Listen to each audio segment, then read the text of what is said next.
Tahimik ang gabi sa lumang apartment compound ni Ismael Santiago, isang guwapong binatang landlord na kilala sa kanilang barangay hindi lang dahil sa maayos nitong pangangatawan, kundi dahil na rin sa pagiging mabait at responsable. Maraming dalaga ang lihim na may gusto rito, pero walang mas aamin pa kaysa sa dalawang magkaibigang boarder niya, sina Fiona at Christy. Pareho silang dalaga, parehong maganda, at parehong lihim na nahuhulog kay Ismael. At ngayong gabing iyon, may kalokohan silang binabalak. "Sigurado ka bang dito siya naliligo?" Pabulong na tanong ni Christy habang nakasilip sa pagitan ng mga lumang hollow blocks sa likod ng apartment. "Shh!" Pigil ni Fiona habang nakakabahan ngunit natatawa. "Narinig ko kanina si Mang Ben. Dito raw naliligo si Ismael sa may Poso Negro kapag gabi." Pareho silang napakagatlabi. Hindi nila maintindihan kung bakit sobrang excited nila. Sa totoo lang, simpleng trip lang naman iyon noong una. Pero habang tumatagal silang nangungupahan sa apartment ni Ismael, lalo nilang napapansin ang kabutihan nito. Kung paano ito tumulong sa may sakit nilang kapitbahay, kung paano nito inaayos ang sirang gripo nila kahit 10 oras ng gabi, kung paano ito ngumiti, at kung paano silang parehong kinikilig doon. "Bilis, baka matapos na siya," gigil na bulong ni Christy. Unti-unti silang sumilip at doon nila nakita si Ismael. Hubad baro ito habang nagsasabon sa ilalim ng mahinang ilaw ng bombilya sa likod ng apartment.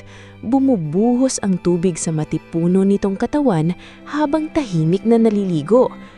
Nanlaki ang mata ng dalawang dalaga. Grabe! Halos mawalan ng hininga si Fiona. Ang gwapo! Dagdag ni Christy habang namumula ang mukha. Napakagatlabi si Fiona nang makita ang tubig na dumadaloy sa dibdib ni Ismael pababa sa tiyan nito. Hindi niya alam kung bakit biglang bumilis ang tibok ng puso niya. "Fiona," nangingiting bulong ni Christy. "Parang gusto ko ng mag-asawa." Pinigil ni Fiona ang tawa. Pero biglang, "Talaga bang masarap manood?" Nanigas silang dalawa. Dahan-dahan silang lumingon. At doon nila nakita si Ismael. Nakatayo na ito sa likod nila habang nakapulupot ang tuwalya sa bewang. Tila kanina pa silang nahuhuli. "Ah!" Sabay sigaw lang dalawa.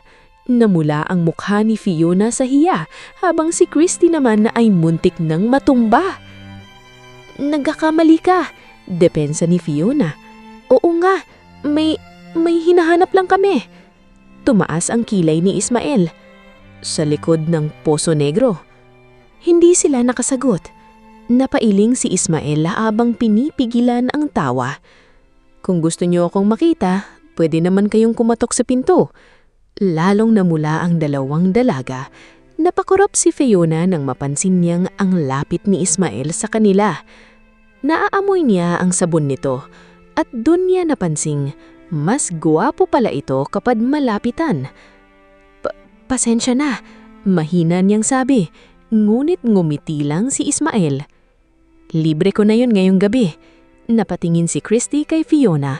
Pareho silang kinilig, pero hindi nila alam simula pa lang iyon ng mas magulong gabi. Kinabukasan, buong apartment ang tila may kakaibang tensyon.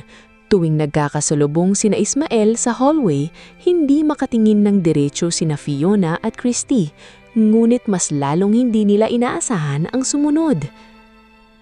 "May outing tayo sa ilog sa Sunday," sabi ni Ismael habang inaayos ang motor nito sa harap ng apartment. "Kayong dalawa, sasama kayo?" Napatingin agad sina Fiona at Christy. "Talaga?" Excited na tanong ni Christy. Tumanggo si Ismael. "Pero may kondisyon." "Ano?" Sabay silang tanong. Ngumiti si Ismael ng kaunti. "Bawal na ang silipan. Dahil baka mas malala ka ang makita niyo." Nanloki ang mata ng dalawa. Habang si Ismael ay nakatalikod ng nakangiti. At doon nagsimula ang pagtatalaw ng dalawang magkaibigan. Sa tingin mo, type niya ako? Tanong ni Christy. Ulol, ako ang una niyang tinignan kagabi. Ngunit hindi nila alam, narinig pala ni Ismael ang usapan nilang dalawa. At sa unang pagkakataon matapos ng maraming taon, parang may dalawang babaeng unti-unting gumugulo sa tahimik niyang buhay. Mula nang mahuli silang sumisilip kay Ismael habang naliligo, hindi na mapakali sina Fiona at Christy. Tuwing makikita nila ang binatang landlord sa apartment, pareho silang iniiwasan ng tingin nito. Pero si Ismael, parang mas lalo pa silang inaasar. Good morning mga silipera! Nakangiting bati nito habang nagwawalis sa harap ng apartment. Busit ka talaga! Bulong ni Fiona habang namumula. Napatawa si Christy. Parang kasalanan pa nating gwapo siya. Narinig iyon ni Ismael kaya napalingon ito sa kanila. May sinabi ka ba? Wala! Mabilis na sagot ni Christy. Napailing si Ismael habang natatawa. Habang tumatagal, mas lalo nilang napapansin ang pagiging maalaga nito. Kapag gabi at umuulan, iniikot nito ang apartment para siguraduhing walang tumutulong bubong. Kapag may sira ang ilaw, siya agad ang gumagawa. At kapag may lasing na tambay sa labas, tahimik pero matapang itong humaharap. Hindi tuloy naiiwasan ni Fiona at Christy na lalong humanga rito. Dumating ang araw ng outing. Maaga pa lang ay excited na ang dalawang dalaga. Naka-short si Fiona at fitted white shirt, habang si Christy naman ay naka-sleeveless floral dress na bahagyang kita ang makinis nitong balikat. Feeling ko mapapansin niya ako ngayon, nakangiting sabi ni Christy. Ako rin naman, sagot ni Fiona. Sige nga, tingnan natin. Pareho silang nagtawanan. Ngulit natigilan sila nang lumabas si Ismael mula sa kanyang kwarto. Nakaitim itong fitted shirt at shorts habang bitbit ang bag ng pagkain. Halos mapatitig ang dalawang babae. Bakit parang mas gwapo siya ngayon? Pabulong na tanong ni Fiona. Hindi ko rin alam, sagot ni Christy habang natutulala. Napangiti si Ismael nang makita silang parehong makatitig. Ano? May silipan na naman? Wala no, sabay nilang sagot. Mas lalo tuloy natawa si Ismael. Pagdating nila sa ilog, mas lalong naging masaya ang grupo. May ihawan, may inuman, may video kay, at higit sa lahat, may kilig. Habang nag-iihaw si Ismael ng liempo, parehong nagpapapansin sina Fiona at Christy. Ismael, tikman mo itong gawa kong sausawan, malandin sabi ni Christy. Ako naman, ikukuha kita ng malamig na soft drinks, singit ni Fiona. Napakamot na lang sa ulo si Ismael. Isa-isa lang kayo. Pero sa totoo lang, natutuwa siya. Matagal na rin kasi siyang walang seryosong nakakausap na babae matapos siyang iwan ng dating nobya. At ngayon, parang unti-unting bumabalik ang saya sa buhay niya. Bandang hapon, nagkayayaan silang maligo sa ilog. Naunang lumusong si Ismael. At muli, hindi maiiwasang mapatitig ni Fiona at Christy. Basang-basa ang buhok nito habang tumatawa kasama ang mga kaibigan. Grabe, bulong ni Fiona. Parang artista, dagdag ni Christy. Pero hindi nila inaasahang biglang lalapit si Ismael sa kanilang dalawa. Oh, bakit nandyan lang kayo? Ayokong mabasa, palusot ni Fiona. Takot ako sa malalim, dagdag ni Christy. Ngumiti si Ismael, tutulungan ko kayo. Bago pa sila makatanggi, biglang silang binuhat ni Ismael sabay talon sa mababaw na parte ng ilog. Tili nilang dalawa habang nababasa. Halos magkayakap sila kay Ismael pag-angot nila. At doon, biglang natahimik ang tatlo. Magkalapit ang kanilang mukha. Nararamdaman ni Fiona ang init ng katawan ni Ismael, habang si Christy naman ay halos hindi makahinga sa sobrang kaba. Ngunit, biglang dumating ang isang magandang babae sakay ng mamahaling sasakyan. Nakasuot ito ng fitted dress at dark sunglasses. Agad na palingon ang lahat. Ngumiti ang babae habang diretsong nakatingin kay Ismael. Missed me?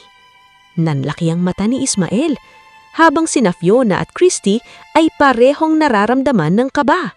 Dahil ngayon lang nilang nakita ang ekspresyon ni Ismael na tila may bumalik mula sa nakaraan nito. Tahimik ang paligid mang ilog matapos dumating ang misteryosang babae. Lahat ay napapatingin dito. Makinis ang kutis nito, mahaba ang buhok at halatang mayaman sa paraan ng pananamit pa lang. Ngunit higit sa lahat, diretso itong nakatingin kay Ismael. "Miss me?" Parang natigilan si Ismael sa narinig, habang sina Fiona at Christy ay parehong nakakaramdam ng kakaibang selos kahit hindi nila maintindihan kung bakit. "Trisha?" Mahina ngunit gulat na sambit ni Ismael. Napataas agad ang kilay ni Fiona. Kilala niya? Mukhang hindi lang basta kilala. Dahil sa unang pagkakataon, nakita nilang tila nawalan ng composure ang binatang landlord. Lumapit si Trisha kay Ismael at bahagyang ngumiti. "Hindi mo man lang ako yayakapin?" Tahimik lang si Ismael. "Anong ginagawa mo rito?" "Bawal ba?" Nakingising sagot ni Trisha. Ramdam agad ni na Fiona at Christy ang tensyon. Parang may malalim na koneksyon ng dalawa. At ayaw man nilang aminin, pareho silang kinakabahan. "Ex mo ba yan?" Bulong ni Christy kay Fiona. "Feeling ko." Napahigpit ang hawak ni Fiona sa basang damit niya. Samantala, napansin ni Trisha ang dalawang dalaga sa likod ni Ismael at agad nitong sinukat ang mga ito mula ulo hanggang paa. Sila ba ang mga bagong pinagkakaabalahan? Bahagyang sumeryoso ang mukha ni Ismael. "Tumigil ka nga, Trisha." Ngunit lalo lang ngumiti ang babae. "Relax, nagtatanong lang naman ako." Pagkatapos nun ay umupo si Trisha kasama ng grupo na parang wala lang nangyari. Pero hindi naging komportable sina Fiona at Christy. Lalo na nang napansing parang close na close pa rin sina Trisha at Ismael. "Danda mo noong una tayo nag-date?" Malambing na tanong ni Trisha habang umiinom ng juice. Napatingin agad sina Fiona at Christy kay Ismael. Tahimik ito sandali bago sumagot. "Matagal na yun. Pero hindi ko pa nakakalimutan." Parang may kung anong kumirot sa dibdib ni Fiona, habang si Christy naman ay biglang nawalan ng gana. Hindi nila alam kung bakit parang nasasaktan sila, gayong ilang linggo pa lang namang nilang kilala si Ismael. Makalipas ang ilang oras, nagdesisyon nang umuwi ang grupo. Ngunit habang naglalakad pa uwi, tahimik lang sina Fiona at Christy hanggang sa, "Naselos ka ano?" Natatawang tanong ni Christy. "Ano ka ba?" Mabilis na sagot ni Fiona. "Ikaw kaya?" "Hindi ah." Pero pareho silang hindi makatingin sa isa't isa dahil pareho nilang alam ang totoo. Pagdating nila sa apartment, nadatnan nilang nakaupo mag-isa si Ismael sa labas habang umiinom ng beer. Mukhang itong malalim ang iniisip. Hindi alam ni Fiona kung bakit, pero gusto niya itong lapitan. "Okay ka lang?" Mahina niyang tanong. Napatingin si Ismael sa kanya at bahagyang ngumiti. "Okay lang." Ngunit halata sa mga mata nitong hindi iyon totoo. Umupo si Fiona sa tabi nito. Habang mula sa bintana ng kanyang kwarto, tahimik namang pinapanood sila ni Christy. At hindi niya inaasahang makakaramdam siya ng matinding selos. Samantala, nagsalita si Ismael habang nakatingin sa langit. "Si Trisha ang babaeng unang sumira ng puso ko." Natigilan si Fiona. "Minahal ko siyang ng totoo. Pero pinili niya ang lalaking mas mayaman kaysa sa akin." Tahimik lang si Fiona habang nakikinig. Hindi niya akalaing may malambot na parte pa lang lalaking laging nilang inaasar. At ngayon, napangiti ng bahagya si Ismael. Hindi ko na alam kung bakit bumalik siya. Biglang lumakas ang hangin at sa hindi inaasahang pagkakataon, napatingin si Ismael kay Fiona. Magkalapit ang kanilang mukha. Halos marinig ni Fiona ang kanyang mabilis na tibok ng puso. Ngulit bago pa may mangyari, "Fiona!" Pareho silang napalingon. Nakatayo si Christy sa may hagdan habang nakasimangot. "Ateng-ateng mo, may problema tayo sa gripo." Napailing si Ismael habang natatawa, habang si Fiona naman ay napabuntong hinga. Ngunit hindi niya alam, may mas malaking problema pang darating. Dahil mula sa kanyang sasakyan sa labas ng apartment, tahimik silang pinapanood ni Trisha. Kinabukasan, naging kakaibang kilos ni na Fiona at Christy. Hindi na sila basta nagtatawanan kapag nakikita si Ismael. May bigat na sa bawat tingin, may kaba, May selos, lalo na si Christy. Hindi niya makalimutan nang nakita niyang magkatabi sina Fiona at Ismael sa labas kagabi. Kahit wala namang nangyari, iba ang dating sa kanya. Parang may lihim na nabuo sa pagitan ng dalawa. May sinabi ba siya sa iyo kagabi? Tanong ni Christy habang nagtitimpla ng kape. Sino? Kunwari walang alam na sagot ni Fiona. Ismael. Natigilan si Fiona. Wala naman, nag-usap lang kami. Usap lang? Napatingin si Fiona sa kaibigan. Bakit parang galit ka? Napangiti si Christy pero halatang pilit. Wala, nagtatanong lang. Tahimik silang dalawa. Dati lahat ng bagay pinagtatawanan nila, pero ngayon isang pangalan lang ang dahilan ng lamig sa pagitan nila. Samantala, si Ismael ay abala sa pag-aayos ng sirang tubo sa likod ng apartment. Pawisan nito, suot ang puting sando at seryosong nakayuko habang hawak ang wrench. Hindi maiiwasang mapatingin sina Fiona at Christy mula sa bintana. Grabe! Bulong ni Fiona. Tumigil ka nga, sabi ni Christy pero siya rin naman ay nakatitig. Biglang tumingin si Ismael pataas. Nahuli niya silang dalawa. Ngumiti ito. May bagong episode ba ng Silipan? Agad sinarang kortina ng dalawa. Kasalanan mo to, sinhal ni Fiona. Ako pa, natatawang sagot ni Christy. Maya-maya, kumatok si Ismael sa pinto nila. Pagbukas ni Fiona, halos maaatras siya nang makita itong malapitan. Pawisan pa rin, may dumi sa braso, pero lalo lamang itong nagmukhang lalaki. Pwede bang makigamit ng basahan? Tanong nito. Oo, sandali. Habang kinukuha ni Fiona ang basahan, lumapit si Christy. Ako na ang magbibigay, sabi nito. Pareho silang nag-aagawan sa maliit na tuwalya. Napakunot-no si Ismael. Basahan lang yan, hindi titulo ng lupa. Napahiya ang dalawa. Pero imbes na mainis, natawa si Ismael. Ang gaan ng tawa nito at pareho silang napangiti kahit pilit itinatago. Pagdating ng gabi, biglang nawalan ng kuryente sa buong compound. Nagtilian ng ilang nangungupahan. Lumabas si Ismael dala ang flashlight. Walang gagalaw, ako na ang bahala. Pero habang inaayos niya ang breaker sa likod, sumunod sina Fiona at Christy. Baka kailangan mo ng tulong, datutong ni Fiona. Baka kailangan mo ng ilaw, dagdag ni Christy. Tumingin si Ismael sa kanila. O baka gusto niyo lang akong bantayan. Namula ang dalawa. Habang hawak ni Christy ang flashlight, nadulas si Fiona sa basang lupa. Mabilis siyang nasalo ni Ismael. Nakapakit siya sa dibdib nito. Natahimik ang paligid. Okay ka lang? Mahina nitong tanong. Tumango si Fiona, pero hindi siya agad nakabitaw. Nakita iyon ni Christy. Kumirot ang dibdib niya. Fiona! Tawag nito halatang pinipigilan ng inis. Doon natauhan si Fiona at lumayo. Ngunit bago pa sila makapagsalita, biglang may sasakyang huminto sa harap ng apartment. Bumaba si Trisha. Nakasuot ng pulang damit at may dalang sobre. Ngumiti ito kay Ismael. Kailangan nating mag-usap. Sumeryoso ang mukha ni Ismael. Ano na naman yan? Itinaas ni Trisha ang sobre. May kinalaman ito sa lupa ng apartment mo. Nagkatinginan sina Fiona at Christy. At sa gabing iyon, hindi lang puso ni Ismael ang muling ginulo ni Trisha, pati ang tahanang pinoprotektahan niya. Namlamig ang paligid nang makita ni Ismael ang sobre sa kamay ni Trisha. Anong ibig mong sabihin? Seryoso niyang tanong. Ngumiti si Trisha na parang anam niyang siyang may hawak ng sitwasyon. Simple lang, Ismael. May gustong bumili ng lupa ng apartment mo. Malaki ang offer. Napakunot ang noo ni Ismael. Hindi ko ibinebenta ang apartment na to. Sayang naman, sagot ni Trisha. Malaki ang perang makukuha mo. Pwede kang magsimula ulit sa Maynila. Napatingin sina Fiona at Christy sa isa't isa. Ang apartment na iyon ang tahanan nila. Hindi man marangya, dito sila nakaramdam ng kalayaan, pagkakaibigan at unti-unting pag-ibig. Hindi lahat nadadaan sa pera.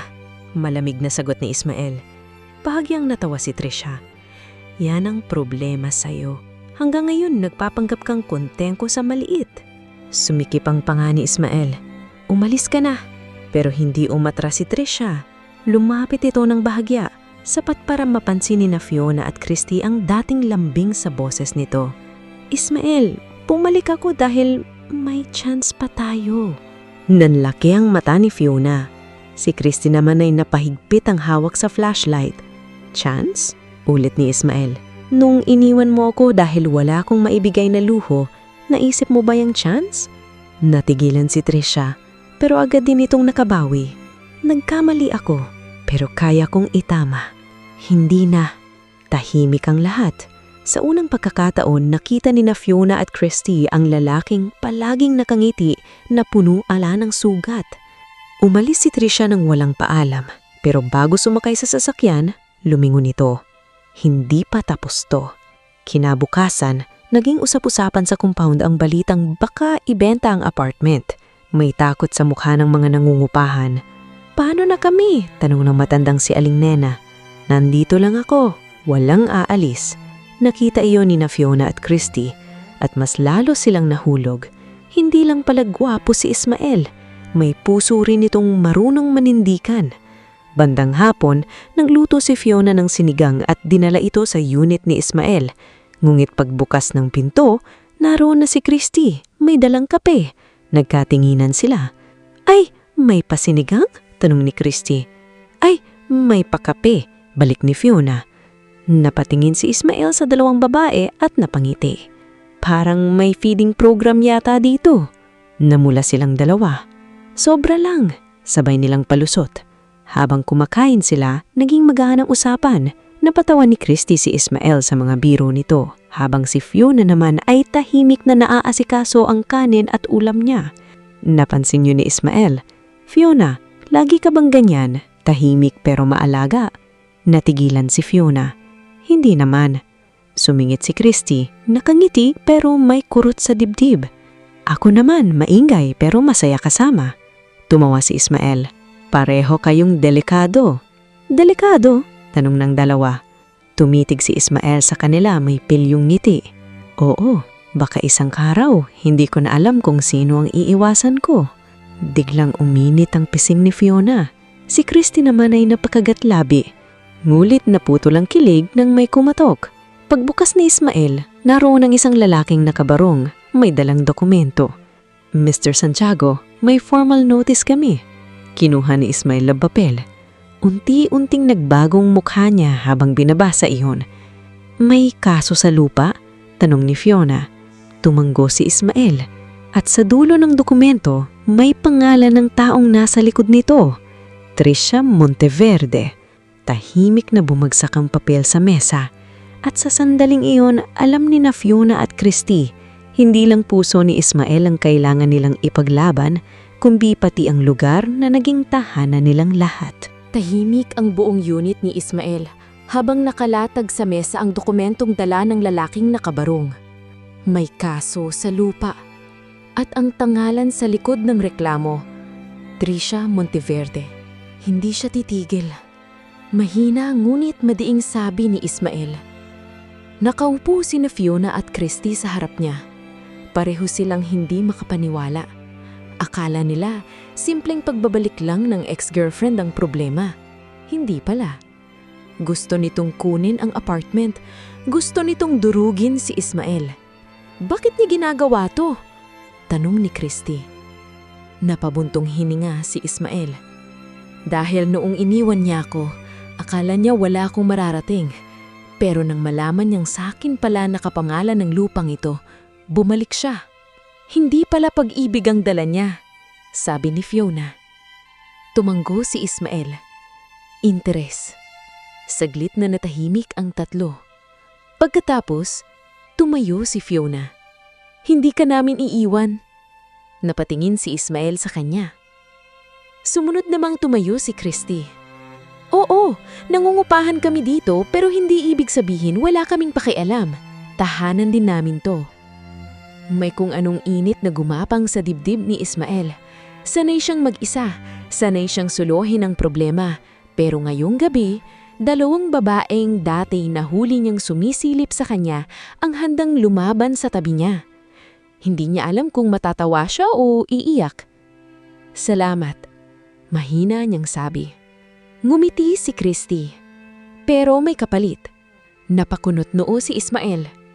Ano? Libre mo kaming hapunan. Napatawa si Fiona. Christy! Ano? Stress na tayo. Kailangan nating kumain. Sa unang pagkakataon mula nang dumating ang notice, natawa si Ismael. Kinagabihan, sabay-sabay silang nagluto sa maliit na kusina ni Ismael. Si Fiona ang naghihiwa ng gulay, si Christy ang nagsasaing, at si Ismael ang nagpiprito. Pero imbes na maging maayos, naging magulo. Christy, ang dami mong tubig sa kanin, reklamo ni Fiona. Mas okay na malambot kesa hilaw, depensa ni Christy. Logaw na yan. Habang nagtatalo sila, natalsikan ng mantika si Ismael. Ay, sigaw niya. Mabilis na lumapit si Fiona at hinawakan ng braso niya. Nasaktan ka? Napatingin si Ismael sa kamay ni Fiona na nakahawak sa kanya. Malambot, maingat, may pag-aalalang hindi peke. Konti lang, sabi niya. Biglang sumingit si Christy at hinipaan ang braso ni Ismael. O ayan, mas effective yan. Napakorap si Fiona. Talaga ba? Bakit selos ka? Hindi. Napapingin si Ismael sa dalawa at napailing habang nakangiti. Ngunit sa likod ng ngiti niya, unti-unti siyang nalilito. Si Fiona, tahimik pero damang-dama ang pag-aalaga. Si Christy, maingay pero kayang gawing magaan kahit pinakamabigat na problema. Pareho silang may puwang sa puso niya. Pagkatapos kumain, lumabas sila sa rooftop ng apartment. Maingin, tahimik. Mula roon, tanaw ang mga ilaw ng barangay. Ismael, sabi ni Fiona, may kilala akong legal assistant. Pwede nating ipacheck ang documents. Ako naman, dagdag ni Christy, may pinsan akong marunong maghanap ng old land records. Napatingin si Ismael sa kanila. Bakit niyo ginagawa lahat to? Saglit na nagkatinginan sina Fiona at Christy. Hindi sila agad makasagot. Hanggang sa ngumiti si Christy. Kasi mabait kang landlord. Tumanggo si Fiona. At mabuting tao. Pero sa puso nilang dalawa, may mas malalim na sagot. Dahil mahal na yata nila siya. Biglang lumapit si Ismael at marahang hinawakan ng kamay nilang dalawa. Natatakot akong masaktan kayo dahil sa gulo ko. Napatingin sina Fiona at Christy dahil sa unang pagkakataon, sabay silang hinawakan ni Ismael at sabay ring bumilis ang tibok ng puso nila. Hindi kami mahina, sabi ni Fiona, at hindi kami basta sumusuko. Ngunit bago pa tuluyang lumalim ang sandali, biglang tumunog ang cellphone ni Ismael. Unknown number. Sinagot niya yon. Tahimik siyang nakinig. Unti-unti nawala ang kulay sa mukha niya. Pagbaba ng tawag, halos hindi siya makapagsalita. Ano yon? Tanong ni Fiona. Napatingin si Ismael sa kanila. Nasunog daw ang lumang bahay ng lolo ko. Napahawak sa bibig si Christy. At bakit mahalaga iyon? Tanong ni Fiona. Lumingon si Ismael sa madilim na kalsada. Doon nakatago ang original land title ng apartment. At mula sa kabilang kanto, tahimik na nakangiti si Trisha habang pinanunood sila. Halos hindi makagalo si Ismael matapos marinig ang balita. Nasunog ang lumang bahay ng lolo niya. At doon nakatago ang original land title ng apartment. Hindi pwede. Mahina niyang sabi habang mahigpit na hawak ang cellphone. Lumapit si Fiona at marahang hinawakan ng braso niya. Puntahan natin. Tumanggo si Christy. Ngayon na. Wala nang nagtanong pa. Makalipas ng ilang minuto, sakay na silang tatlo sa lumang pick-up ni Ismael. Tahimik ang biyahe. Si Ismael ang nagmamaneho pero halatang nanginginig ang kamay niya sa manibela. Sa gilid niya tahimik si Fiona, habang si Christy naman ay nasa likod, panay ang tingin sa kanya. Ismael, mahina niyang tawag. Hindi ka nag-iisa. Hindi sumagot si Ismael pero nakita nilang huminga siya ng malalim. Pagdating nila sa lumang bahay, abo at usok na lang ang matira sa ilang bahagi nito. May mga bumbero pa sa gilid. Amoy sunog ang hangin. Parang may parte ng nakaraan ni Ismael ang natupok kasama ng bahay. Lumapit siya sa guho. Dito ako lumaki. Bulong niya. Dito ako iniwan ng mga magulang ko sa lolo ko. Natigilan sina Fiona at Christy. Hindi nila alam ang bahaging iyon ng buhay niya. Si Lolo Amado ang nagpalaki sa akin. Siya ang nagturo sa akin na huwag ibenta ang lupa. Sabi niya, tahanan ito ng mga taong walang idang mapuntahan. Tahimik na pumatak ang luha ni Fiona. Si Christy naman, kahit palaging palabiro, ay hindi na nakapagsalita. Biglang yumuko si Ismael sa tabi ng nasunog na aparador. Parang desperado niyang hinahanap ang land title. Baka nandito pa. Ismael, pigil ni Fiona. Pero nagpatuloy siya. Nadumihan ng mga kamay, na itim ng abo ang damit. Halatang nasasaktan, pero ayaw sumuko. Lumuhod si Christy sa tabi niya at tumulong maghanap. Sumunod si Fiona. Sa gitna ng abo, nakita ni Fiona ang isang lumang bakal na kahon. Sunog ang labas pero buo pa rin ang lock. Ismael! Agad itong lumapit. Kinuha niya ang kahon at pilit binuksan gamit ang maliit na bakal. Ilang sandali pa, bumigay ang kandado. Natahimik silang tatlo. Sa loob, may ilang lumang litrato, sulat ng lolo niya at isang maliit na sobre. Ngulit nang buksan ni Ismael ang sobre, wala ang land title. Isang photocopy lang ang naroon. At isang sulat. Binasa ni Ismael nang naninginig ang boses. Kung dumating ang araw na may umagaw sa lupa, hanapin mo ang taong pinagtiwalaan ko ng orihinal. Natigilan siya. Pangalan? Mang Ruben. Napatingin si Fiona. Sino si Mang Ruben? Dating katiwala ni Lolo, pero matagal na siyang nawala. Biglang lumapit na matandang babae sa kabilang bahay. Si Ruben? Sabi nito. Buhay pa siya, nakatira sa kabilang bayan. Nagkatinginan silang tatlo. May pag-asa. Ngunit bago sila makaalis, dumating ang sasakyan ni Trisha. Bumaba ito, eleganteng-elegante kahit nasa gitna ng abo. Sayang naman, nasunog ang alaala. Humarap si Ismael sa kanya. Ikaw ang may gawa nito? Ngumiti si Trisha. Wala kang ebidensya. Biglang sumingit si Christy. Pero may karma. Lumapit naman si Fiona kay Ismael, matapang na tingin kay Trisha. Hindi mo siya matitinag. Napatingin si Ismael sa dalawang babaeng nasa tabi niya. At sa unang pagkakataon, hindi na siya natatakot. Ngunit bago sila makaalis, bumulong si Trisha. Hanapin niyo si Ruben, kung buhay pa talaga siya bukas. Nanlamig ang buong katawan ni Ismael dahil ngayon alam nilang hindi lang lupa ang nakataya, pati buhay ng taong may hawak ng katotohanan. Hindi na nakatulog sina Ismael, Fiona at Christy matapos ang pagbabanta ni Trisha. Kinabukasan, maaga pa lang ay bumiyahe na sila papunta sa kabilang bayan para hanapin si Mang Ruben, ang dating katiwala ng lolo ni Ismael at posibleng may hawak ng original land title ng apartment. Tahimik si Ismael habang nagmamaneho. Si Fiona naman ay nakaupo sa unahan, panay ang tingin dito. Okay ka lang? Mahinang niyang tanong. Bahagyang ngumiti si Ismael. Hindi. Pero gumagaan kapag nandito kayo. Namula si Fiona. Sa likod, napansin niyon ni Christy. Naiwas siyang tingin, pero may kurot sa dibdib. Gusto niyang magselos, pero alam niyang hindi iyon ang tamang oras. Pagdating nila sa maliit na barangay, nagtanong-tanong agad sila. Si Mang Ruben? Sabi ng isang tindera. Dati siyang nakatira sa dulo, pero ilang araw na siyang hindi nakikita. Nagkatinginan silang tatlo. May nangyari na ba sa kanya? Tanong ni Christy. Huwag kang ganyan, sabi ni Fiona, pero ramdam din niya ang kaba. Pumunta sila sa bahay ni Mang Ruben. Luma ang bahay, tahimik at bahagyang bukas ang pinto.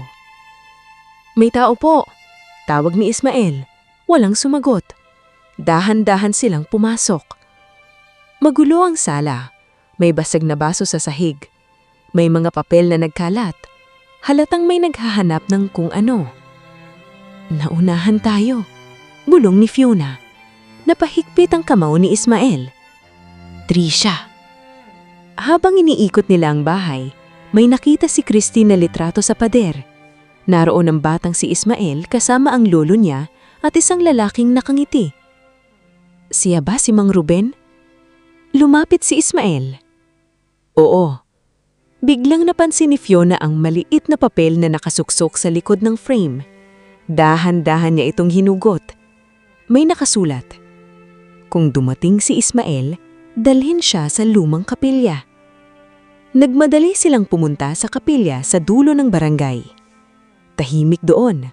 Lumang-luma na ang kahoy na pinto at amoy kandila ang loob. Sa likod ng altar, naroon ang isang matandang lalaki na nanginginig habang nakaupo. Mang Ruben, tawag ni Ismael. Dahan-dahan itong lumingon. Ismael, anak. Agad lumapit si Ismael at inalalayan nito. Ano pong nangyari?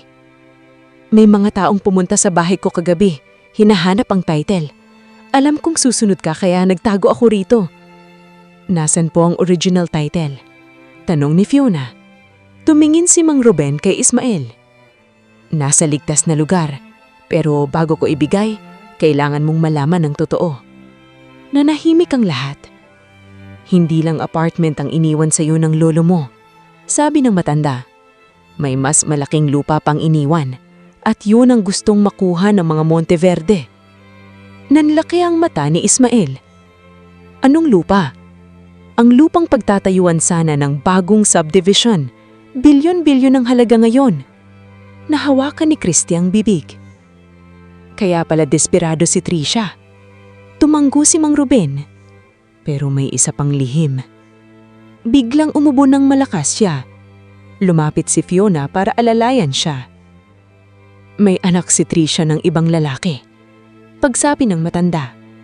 At ginagamit niya ang perang makukuha niya para maitago ang eskandalo ng pamilya nila. Naguluhan si Ismael. Bakit kailangan niya ako?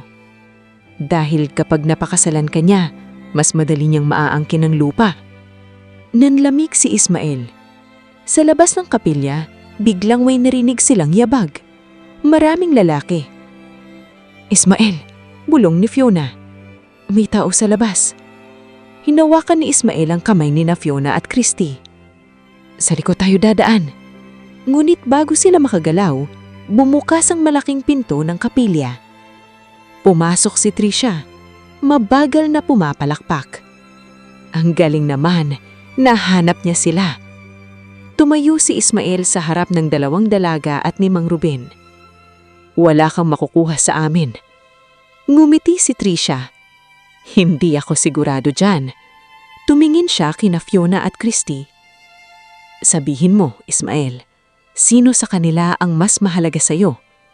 Biglang tumutok ang dalawang tauhan ni Trisha sa magkabilang babae. Nanigas si Ismael. At sa unang pagkakataon, kailangan niyang piliin kung sino ang unang ililigtas. Nanigas si Ismael nang makita ang dalawang tauhan ni Trisha na humarang kina Fiona at Christy. Bitawan niyo sila! Sigaw niya. Ngumiti si Trisha, malamig ang mga mata. Hindi mo ba naiintindihan, Ismael? Lahat ng mahalaga sa iyo kaya kong kunin. Humakbang si Fiona. Pilit na nagpapakatapang kahit nanginginig ang kamay. Hindi mo siya matatakot. Talaga? Tinaas ni Trisha ang kilay. Ikaw ba ang matapang o ikaw lang ang gustong mapansin? Napayuko si Fiona. Si Christy naman ay pumalag. Hoy! Huwag mo siyang kausapin ng ganyan. Napalingon si Ismael kay Christy. Kahit takot ito, pinagtatanggol pa rin si Fiona. Doon niya mas lalong naramdaman ang bigat. Dalawang babae, dalawang pusong handang lumaban para sa kanya. Ngunit, sino nga ba ang mas mahalaga? Lumapit si Trisha kay Ismael at marahang hinawakan ang kwelyo ng pulo nito. Pumirma ka sa kasanduan, ibenta mo ang lupa at pakasalan mo ako. Nangisi si Christy. Grabe! Desperada level mansion. Napatingin si Trisha rito ng masama. Manahimik ka. Bakit? Totoo naman. Napasinghap si Fiona. Christy. Pero si Christy, kahit kinakabahan, ngumiti pa rin. Hindi mo makukuha si Ismael dahil hindi ka na niya mahal. Napatigil si Ismael. Maging si Fiona ay napatingin kay Christy. Dahil sa tono nito, hindi lang iyon pangtatanggol, may sakit, may pag-aamin, nag-iba ang mukha ni Trisha. At ikaw, mahal ka ba niya? Hindi nakasagot si Christy. Doon sumingit si Fiona. Hindi niya kailangang pumili ngayon para lang patunayan kung sino ang mahal niya. Ang kailangan lang niyang piliin ay ang tama. Napatingin si Ismael kay Fiona. Sa gitna ng takot, ang mga salita nito ang nagpatibay sa kanya. Biglang bumagsak ang isang lumang kandila mula sa gilid ng altar. Nagkaroon ng kaunting gulo. Sinamantala iyon ni Mang Ruben. Ismael! Sa likod! Mabilis na hinila ni Ismael sina Fiona at Christy papunta sa likurang pinto ng kapilya. Tumakbo sila palabas habang si Mang Ruben ay inaalalayan ni Ismael. Nang makarating sila sa makipot na eskinita, hinabol pa rin sila ng mga tauhan ni Trisha. Dito! Sigaw ni Christy habang hinila si Fiona papasok sa lumang bodega. Nagtago sila sa loob, halos hindi makahinga.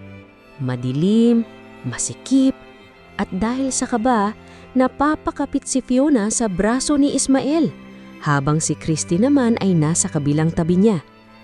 Ramdam ni Ismael ang init ng katawan nilang dalawa, ang bilis ng hininga, ang kaba, ang malapit na distansya. Ismael, mahina ang boses ni Fiona. Takot ka? Tanong niya. Tumanggo ito. Hinawakan niya ang kamay ni Fiona. Pagkatapos, hinawakan din niya ang kamay ni Christy. Hindi ko kayo pababayaan. Napatitig si Christy sa kanya. Pero kanina, kung kailangan mong pumili. Natahimik si Ismael. Hindi siya makasagot dahil ang totoo, hindi pa niya alam. Maya-maya, humina ang mga yabag sa labas. Nakalayo sila. Lumabas sila ng bodega at dinala si Mang Ruben sa ligtas na bahay ng kapatid nito. Doon, ibinigay ng matanda ang isang susi kay Ismael. Nasa bangko ang title, Safety Deposit Box. Ito ang susi. Napahinga ng malalim si Ismael. May pag-asa na sila. Ngunit bago sila umalis, lumapit si Christy kay Fiona. Kanina, mahina niyang sabi, "Salamat sa pagtatanggol mo sa akin." Ngumiti si Fiona. Ikaw rin naman. Sandaling bumalik ang dating samahan nila. Pero pareho nilang alam, may isang bagay pa ring nakatayo sa pagitan nila. Si Ismael. Pagbalik nila sa apartment ng gabing iyon, pinasok ni Ismael ang dalawang dalaga sa kanyang unit upang makapagpahinga. Dito muna kayo, baka may tauhan pa si Trisha sa labas. Tahimik silang umupo. Basang-basa sila sa pagod at pag-alala. Nagbigay si Ismael ng malinis na damit. Magpalit muna kayo, sabi niya. Namula si Christy. Sa kwarto mo? Napangiti si Ismael. Sa CR, wag niyo na akong silipan. Napatawa si Fiona sa kabila ng pagod. Ngulit nang makatulog na si Christy sa sofa, naiwan sina Ismael at Fiona sa kusina. Salamat, sabi ni Ismael. Para saan? Sa paniniwala sa akin. Nagtagpo ang kanilang mga mata. Dahan-dahang lumapit si Ismael. Parang titigil ang mundo. Ngunit bago pa tuluyang maglapit ang kanilang mukha, nagsalita si Christy mula sa sofa. Gising pa ako. Napaatras ang dalawa at sa dilim, ngumiti si Christy kahit may luha sa gilid ng kanyang mata. Kinaumagahan, tahimik ang unit ni Ismael. Si Christy ay nasa sopa pa rin, nakatalukbong ng kumot pero gising na gising ang diwa. Hindi niya makalimutan ang muntik ng paglalapit ng mukha ni na Ismael at Fiona kagabi. Gising ka na pala, sabi ni Fiona habang nagtitimpla ng kape. Matagal na, malamig na sagot ni Christy. Natigilan si Fiona. Christy, wala, okay lang ako. Pero halatang hindi. Lumabas si Ismael mula sa kwarto, dala ang susi ng safety deposit box. Kailangan nating pumunta sa bangko na yon. Kapag nakuha natin ang original title, may laban na tayo. Tumanggo si Fiona. Si Christy naman ay pilit ng ngumiti. Game! Pero pagkatapos nito, kailangan mo nang sagutin ang tanong. Napatingin si Ismael. Anong tanong? Lumapit si Christy, diretso ang tingin. Sino ba talaga ang mahalaga sa'yo? Natahimik ang buong kwarto. Hindi agad nakasagot si Ismael. Christy, awat ni Fiona. Hindi Fiona, lagi tayong nagtatawanan pero totoo na to. Ayokong mawala ang friendship natin dahil lang pareho tayong nahuyog sa iisang lalaki. Kumirot ang dibdib ni Fiona. Dahil tama si Christy, hindi na ito simpleng crush, hindi na ito laro. Bago pa sumagot si Ismael, may kumatok sa pinto. Pagbukas niya, naroon si Trisha. Nakangiti, maayos ang buhok at tila walang ginawang masama. Good morning! Agad humarang si Ismael. Umalis ka! Ngulit itinaas niya ang cellphone niya. Bago kang magmatigas, pakinggan mo muna ito. Pinindot niya ang play. Narinig sa recording ang boses ni Mang Rugen, tila naninginig. Ismael, huwag kang pumunta sa bangko, may patibong. Nanlamig ang tatlo. Ano ang ginawa mo sa kanya? Sigaw ni Ismael. Wala pa, sagot ni Trisha. Pero depende iyon sa magiging desisyon mo. Lumapit si Fiona. Wala ka talagang puso! Ngumiti si Trisha. May puso ako. Kaya nga binalikan ko sa Ismael. Hindi pag-ibig yan, sabat ni Christy. Pagmamay-ari ang tawag dyan. Nawala ang ngiti ni Trisha. Mag-ingat ka, Christy. Mas madaldal ka, mas madaling patahimikin. Agad na humakbang si Ismael. Huwag mo siyang tatakutin. Saglit na napatingin si Christy kay Ismael. Sa unang pagkakataon, naramdaman niyang kaya rin pala siyang piliin ito kahit sa maliit na sandali lang. Umalis si Trisha matapos mag-iwan ng babala. Pagkasara ng pinto, agad nagsalita si Fiona. Hindi tayo pwedeng dumiretso sa bangko ng walang plano. Ako ang pupunta, sabi ni Ismael. Kayo, dito lang. Hindi! Sabay na sagot ni na Fiona at Christy. Napailing si Ismael. Matigas talagang ulo nyo. Natututo kami sa landlord namin, sagot ni Christy.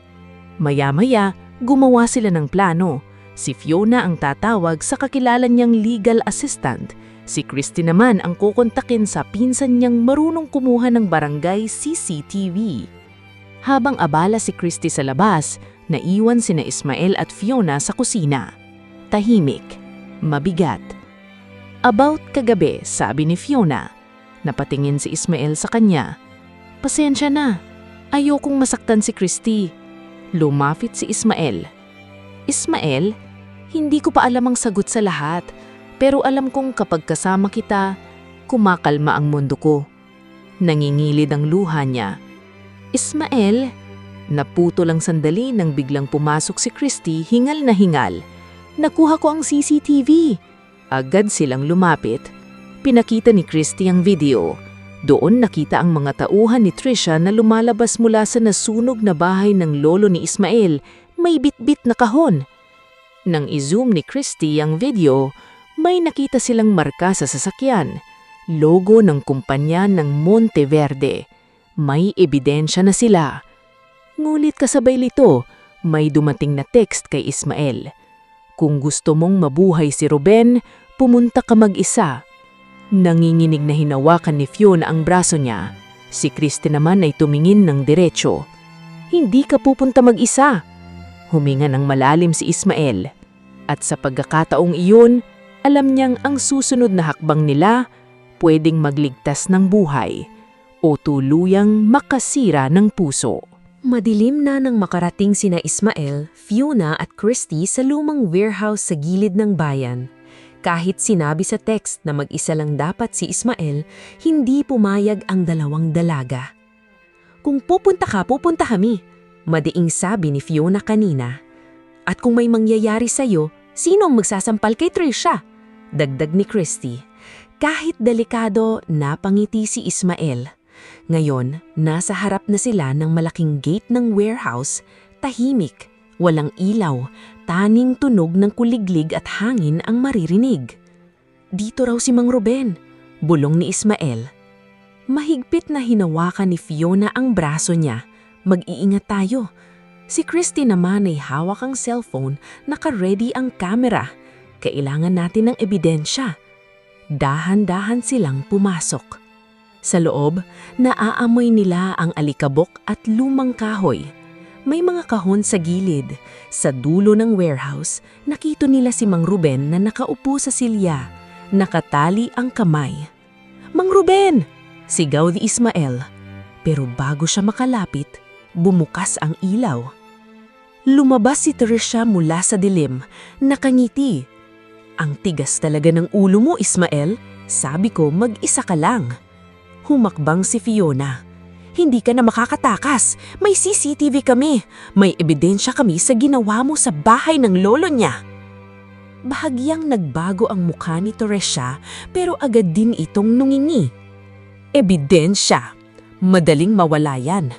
Sumenyas siya sa mga tauhan niya. Biglang hinablot ng isang lalaki ang cellphone ni Christy. "Hoy!" sigaw ni Christy habang pumapalag. Mabilis na sumugod si Ismael at itinulak ang lalaki. Bumagsak ito sa mga kahon. Nagkagulo. Hinila ni Fiona si Mang Ruben upang kalagin ng tali. Nanginginig ang kamay niya pero pinilit niyang maging matatag. "Konti na lang po," sabi niya. Samantala, hinawakan ni Tricia ang braso ni Ismael. "Bakit mo ginagawa to? Pwede kang maging mayaman sa tabi ko." Tinabik ni Ismael ang kamay niya. "Hindi ko kailangan ng yaman na kapalit ang konsensya ko." Naningit ang mata ni Tricia. "Dahil ba sa kanila?" Napapatingin siya kina Fiona at Christy. "Sa dalawang babaeng hindi mo rin naman kayang piliin." Napahinto si Ismael. Tumama ang sinabi ni Tricia. Dahil hanggang ngayon, hindi pa rin niya alam kung paano sasagutin ang puso niya. Si Fiona, ang tahimik na kayang magpahilom sa sugat niya. Si Christy, ang masayahing kayang lumaban kahit takot. Pareho silang mahalaga, pero alam niyang darating ang oras na masasaktan ang isa. Biglang nakawala si Mang Ruben. "Tara na!" sigaw ni Fiona. Tumakbo sila palabas, ngunit hinarang sila ng isa pang tauhan. Walang pagdadalawang isip na hinila ni Christy ang isang kahon at itinulak iyon sa lalaki. "Para sa rent deposit namin yan!" sigaw niya. Napatawa si Ismael kahit kinakabahan. Nakalabas sila sa likod ng warehouse, ngunit nadapa si Fiona sa damuhan. "Fiona!" Mabilis na lumapit si Ismael. Binuhat niya ito sa bisig. Sandaling nagtagpo ang kanilang mga mata. "Bitawan mo ako, kaya ko." Mahina niyang sabi, pero namumula ang pisingi. "Hindi ngayon," sagot ni Ismael. Nakita ito ni Christy. Muli kumirot ang dibdib niya. Ngunit imbes na magselos, tumakbo siya sa harap para harangin ang paparating na sasakyan ng mga tauhan ni Tricia. "Dito!" sigaw niya. Sakay ng pickup, mabilis silang nakatakas kasama si Mang Ruben. Nang makalayo na sila, sakalang nakahinga ang lahat. May sugat sa tuhod si Fiona. May galos sa braso si Ismael. Si Christy naman ay tahimik sa likod. "Christy," tawag ni Ismael. "Salamat. Kung hindi dahil sa'yo, okay lang." Putol niya. Ngunit basag ang boses niya. Pagdating sa apartment, ginamot ni Fiona ang sugat ni Ismael habang si Christy ay nakatayo sa pinto. "Christy, dito ka muna," sabi ni Fiona. Umiling si Christy. "Kailangan ko lang mapag-isa." Lumabas siya. Sinundan siya ni Ismael sa rooftop. Doon niya nadatnan si Christy, nakatingin sa malayo, may luhang pinipigilan. "Christy," ngumiti ito kahit masakit. "Alam mo Ismael, nung una, trip lang talaga kita. Gwapo ka kasi. Nakakainis pa minsan." Napangiti siya ng malungkot. "Pero ngayon, hindi na trip to." Lumapit si Ismael. Hindi siya nakapagsalita. Huminga ng malalim si Christy. "Mahal na yata kita." Natahimik ang hangin. Sa likod ng pinto ng rooftop, si Fiona ay hindi sinasadyang nakarinig. At sa gabing iyon, 3 puso ang sabay-sabay na nasugatan. Parang tumigil ang mundo ni Ismael nang marinig ang sinabi ni Christy. "Mahal na yata kita." Hindi iyon biro. Hindi iyon pangaasar. Hindi iyon katulad ng mga tawanan nila noong una. Totoo iyon. Nanginginig ang labi ni Christy habang pilit pa rin itong nakangiti. Huwag kang mag-alala. Hindi kita pinipilit sumagot. Gusto ko lang sabihin bago pa ako tuluyang masaktan kakahula. Huminga ng malalim si Ismael. Christy? Pero bago pa siya makapagsalita, bumukas ang pinto ng rooftop. Nandoon si Fiona. Namumula ang mga mata. Narinig ko. Mahina niyang sabi. Naniga si Christy. Fiona? Hindi ito sumigaw. Hindi nagalit. Pero mas masakit ang katahimikan niya. Akala ko kaya kong magpanggap na okay lang, sabi ni Fiona. Pero hindi pala. Napatingin si Ismael sa kanya. Fiona, hindi ko gustong masaktan kayo. Pero nasasaktan na kami, sagot niya. Biglang bumuhos ang ulan. Parang sumabay ang langit sa gulo ng kanilang nararamdaman. Si Christy ay napayuko. Ayokong maging dahilan para masira tayo, Fiona. Hindi ikaw ang dahilan, sagot ni Fiona. Pareho tayong nahulog. Lumapit si Ismael sa kanila. Ako ang may kasalanan. Hinayaan kong lumalim to nang hindi ako sigurado. Tumulo ang luha ni Fiona. Kaya, kailangan mong maging sigurado. Saglit na natahimik si Ismael. Sa pagitan ng dalawang babaeng handang lumaban para sa kanya, ramdam niyang hindi na niya pwedeng takasan ng katotohanan. Ngunit bago siya makapagsalita, biglang tumunog ang cellphone niya. Si Mang Ruben. Ismael! Naninginig ang boses nito. Nasa bangko na ako. Kinuha ko na ang title. Nanlaki ang mata ni Ismael. Nasaan po kayo? Papunta na ako sa apartment pero may sumusunod sa akin. Nagkatinginan silang tatlo. Nawala ang personal na sakit. Napalitan ng takot. Bumaba sila mula rooftop at naghintay sa labas ng apartment. Ilang minuto lang, dumating ang tricycle ni Mang Ruben. Basa ito sa ulan, hawak ang isang waterproof envelope. Heto, hingal niyang sabi, ang original land title. Kinuha ito ni Ismael na parang hawak niya ang huling pag-asa. Pero mula sa kabilang kalsada, biglang bumukas ang ilaw ng isang sasakyan. Humakbang si Trisha, kasama ang dalawang abogado at ilang tauhan. Handa na ba kayo? Malamig niyang tanong. Humakbang si Ismael. Tapos na, Trisha. Nasa akin na ang title. Ngumiti ito. Title lang yan, pero may isa pa akong hawak. Inilabas niya ang isang papel. Affidavit na nagsasabing pineke ng lolo mo ang dokumento noon. Napasinghap si Fiona. Sinungaling ka! Sigaw ni Christy. Ngunit hindi natinag si Trisha. Sa korte tayo magkikita. Lumapit siya kay Ismael, halos magkadikit ang mukha nila. At kapag natalo ka, mawawala ang apartment mo, pati ang dalawang babaeng yan. Tinabig ni Ismael ang tingig. Hindi sila gamit, Trisha. Ngumiti ito nung mapang insulto. Pero pareho silang mahina dahil mahal ka nila. Pagkaalis ni Trisha, tahimik ang lahat. Hanggang sa hinawakan ni Fiona ang isang kamay ni Ismael. Sumunod si Christy sa kabilang kamay. Lalaban tayo, sabi ni Fiona. Pero pagkatapos nito, kailangan mo nang pumili. Tumanggo si Ismael. Alam niyang tama sila. Sa ilalim ng malakas na ulan, hawak niya ang dokumentong magliligtas sa kanilang tahanan. Ngunit ang puso niya, kailangan ding humarap sa hatol. Kinabukasan, maaga pa lang ay nasa munisipyo na sina Ismael, Fiona, Christy at Mang Ruben. Bit-bit ni Ismael ang orihinal na land title.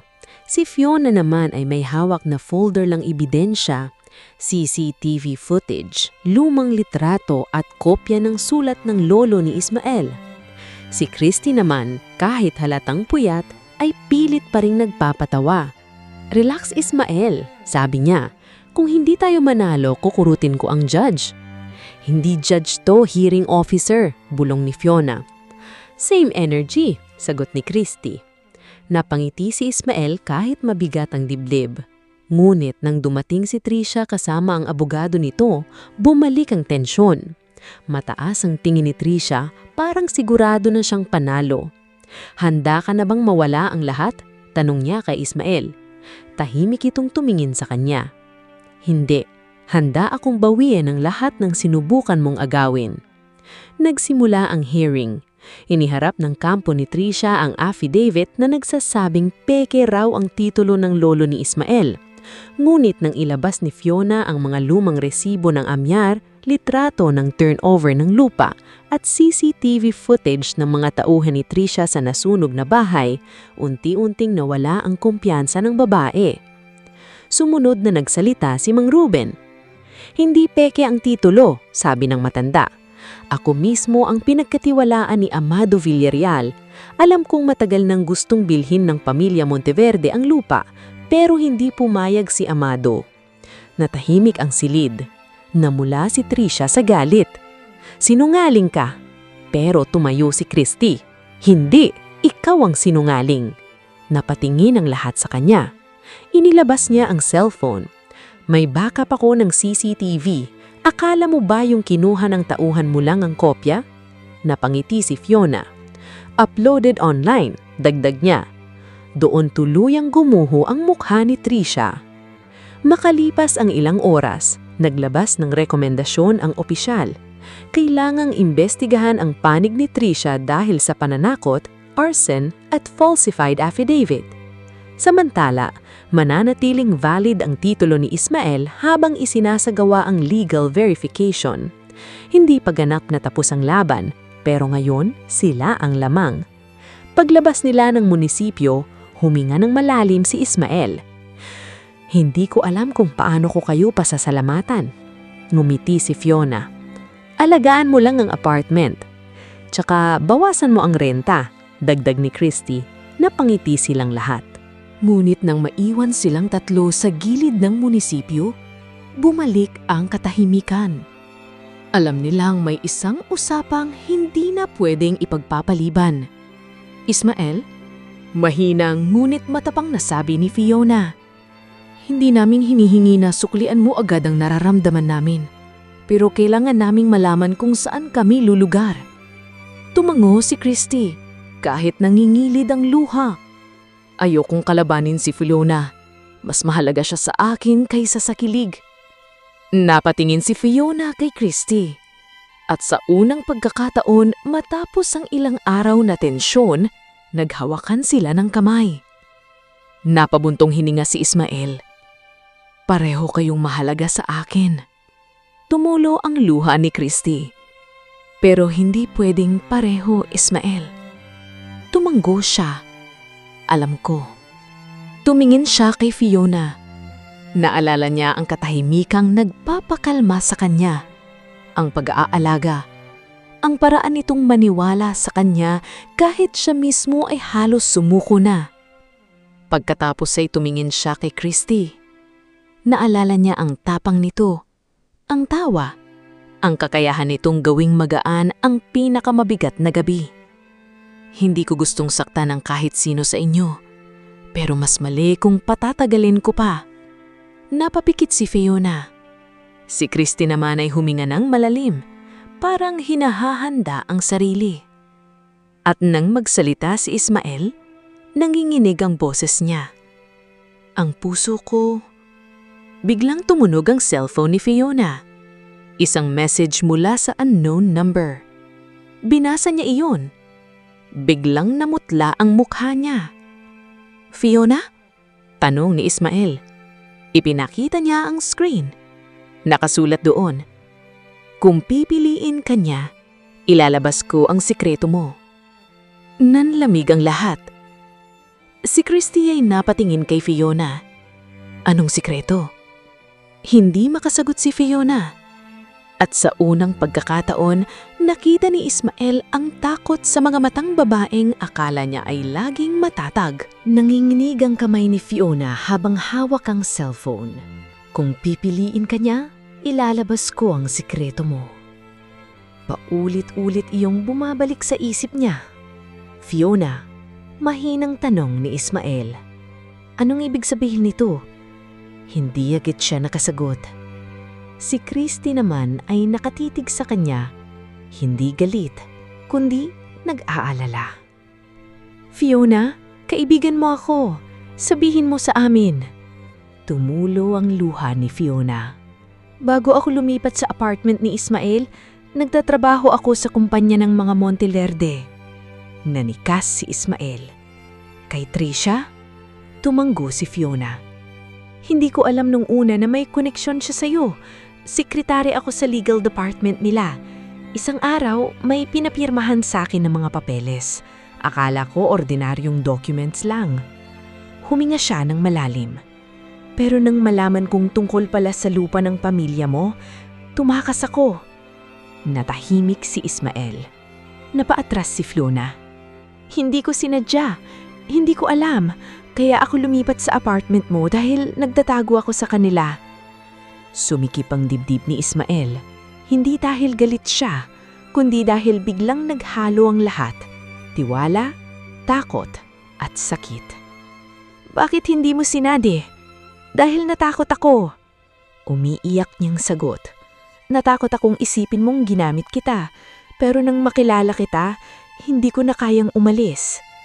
Lumapit si Christy at hinawakan ng kamay ni Fiona. Alam mo ba kung nasaan ang kopya ng tunay na documents nila? Tumanggo si Fiona. May backup ako. Tinago ko. Pero kapag nilabas ko iyon, madadamay ako. Pwede akong kasuhan dahil kinuha ko ang files. Lumapit si Ismael. Bakit mo kinuha? Tumingin si Fiona sa kanya. Basang-basa ang mukha sa luha. Dahil alam kong mali ang ginagawa nila sa iyo.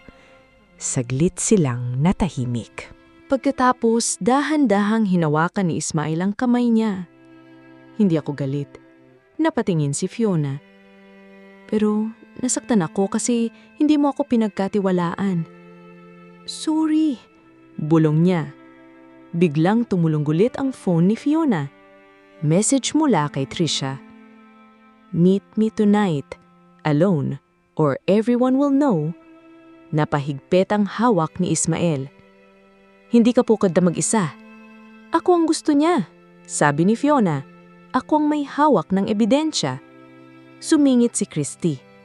Then pupunta tayo, pero hindi bilang biktima, bilang patibong.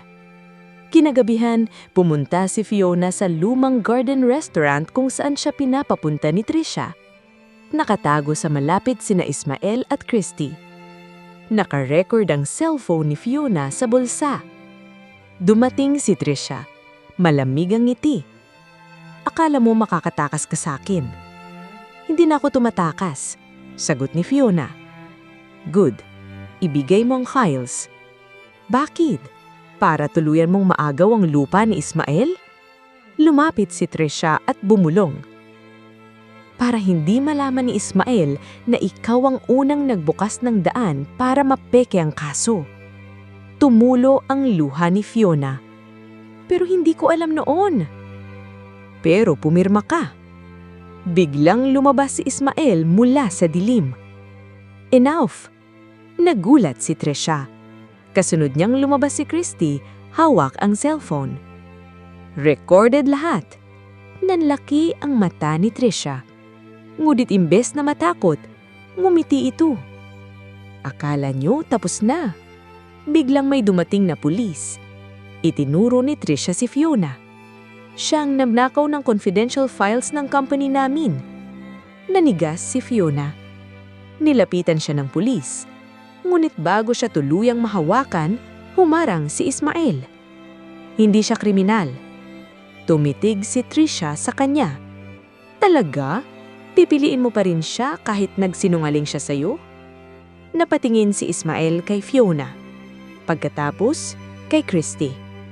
Tahimik si Christy pero may luha sa mata. Alam niyang sa sandaling iyon, makikita na niya ang sagot. Huminga ng malalim si Ismael. Pinipili ko ang katotohanan. Hinawakan niya ang kamay ni Fiona. At kung kasama siya sa katotohanan iyon, hindi ko siya iiwan. Napapikit si Christy. Masakit. Pero sa gitna ng sakit, ngumiti siya ng mahina. Dahil minsan, ang tunay na pagmamahal, ay hindi ang ikaw ang piliin, kundi ang tanggapin kung saan tunay na masaya ang taong mahal mo. Tahimik na tumulo ang luha ni Christy habang nakatingin sa kamay ni Ismael na mahigpit na nakahawak kay Fiona. Masakit. Parang may piraso ng puso niyang dahan-dahang nabasag. Pero hindi siya nagalit dahil nakita niya sa mga mata ni Ismael ang sagot na matagal na nilang hinihintay. Si Fiona ang pinili nito. Hindi dahil mas maganda siya, hindi dahil mas tahimik siya, kundi dahil sa gitna ng lahat ng takot, sikreto at panganib, si Fiona ang naging tahanan ng puso ni Ismael. Christy? Mahinang tawag ni Ismael. Ngumiti si Christy kahit nanggingilid ang luha. Okay lang, sabi niya. Masakit, pero okay lang. Lumapit si Fiona sa kanya. Christy, ayokong mawala ka. Hindi mo ako mawawala. Tanga ka ba? Friendship namin mas matibay pa sa lumang tubo ng apartment ni Ismael. Napatawa si Fiona habang umiiyak. Maya-maya lumapit ang legal assistant ni Fiona, dala ang tunay na dokumentong magpapatunay sa pandaraya ng mga Monteverde. Kasama rin ang kopya ng recorded confession ni Trisha. Hindi nagtagal, si Trisha ang dinala ng mga pulis para imbestigahan sa falsification, pananakot at panununog sa bahay ng lolo ni Ismael. Bago siya isakay sa sasakyan, tumingin si Ismael. Pagsisisihan mo to, umiling si Ismael. Ang pinagsisisihan ko lang ay minsang kang minahal. Tuluyang isinara ang pinto ng patrol car at sa wakas, huminga ng maluwag ang lahat. Lumipas ang ilang buwan, nanatili ang apartment sa pangalan ni Ismael, hindi niya ito ibinenta. Sa halip, pinaayos niya ang bawat unit, pinaganda ang paligid, at itinayo ang maliit na garden sa dati nilang pinagtatambayan. Si Mang Ruben ay doon na rin tumira sa isang bakanteng kwarto bilang tagapayo at parang pangalawang lolo ng lahat. Si Christy naman ay nagdesisyong lumipat muna sa kabilang bayan para magtrabaho sa munisipyo. Hindi dahil tumatakbo siya, kundi dahil gusto niyang hanapin ang sarili niya na hindi nakasandal sa sakit. Bago siya unalis, yinakap niya si Ismael. Alagaan mo siya, sabi niya. Patawad, sagot ni Ismael. Ngumiti si Christy. Huwag kang mag-sorry, hindi lahat ng pagmamahal dapat maging atin. Pagkatapos ay yinakap niya si Fiona. Kapag sinaktan ka niyan, babalik ako at kukurutin ko siya sa tagiliran. Tumawa si Fiona. Promise!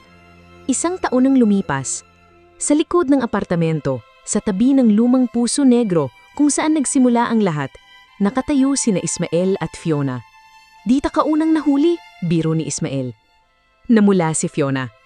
Kalokohan lang yun noon. Lumapit sa Ismael at hinawakan ng kamay niya. Pero dahil doon, nakilala kita. Ngumiti si Fiona. Kung hindi kami sumilip, hindi mo kami mapapansin? Tumawa si Ismael. Pansin ko na kayo noon pa, lalo na ikaw. Nanlaki ang mata ni Fiona. Talaga? Tumanggo sa Ismael. Pero mas lalo kitang minahal noong nakita kong hindi ka perpekto pero pinili mong itama ang mali. Dahan-dahan siyang lumuhod. Napahawak sa bibig si Fiona. Fiona, sabi ni Ismael. Sa apartamento na ito nagsimula ang gulo, takot at pagmamahal.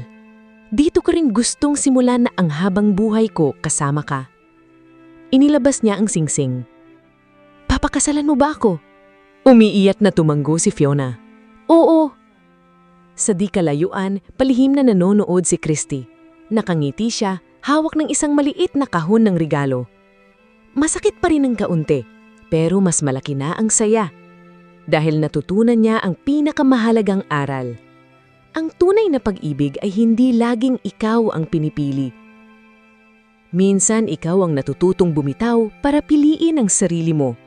At sa huli, sina Ismael, Fiona at Christy ay natutong magmahal ng tama. Hindi sa silip, hindi sa lihim, kundi sa katotohanan. Wakas!